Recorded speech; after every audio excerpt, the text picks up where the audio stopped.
Hello, people of YouTube. I have a question of the day today, and it's a little bit involved, so in just a second here I'm going to show you a precursory clip that will provide some context for the question that I'm going to ask.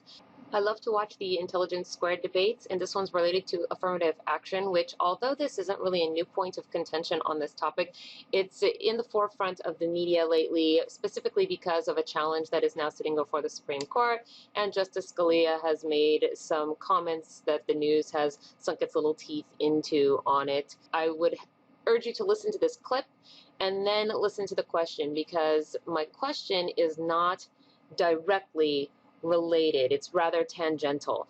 So here we go. I'd like to interject a minor point on the descendants of slaves issue.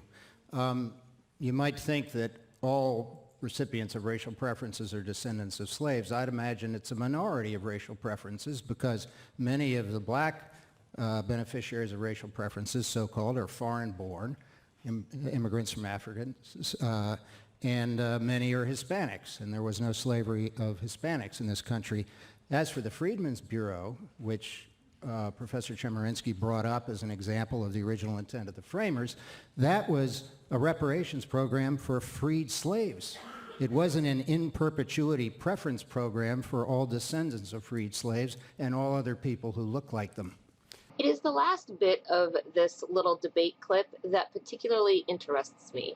Reparation programs which were set up to help freed slaves were not meant to be so, as he says, in perpetuity, going on forever and ever and ever. One of the ways that our ancestors tried to rectify the situation for the wrongs that were done was to institute programs like affirmative action for the people that were wronged generations ago. One of the fundamental ideas behind current social justice is that we still owe this debt that we are required to pay off by way of giving racially biased advantages to minorities, because we've somehow inherited this generational obligation to make reparations.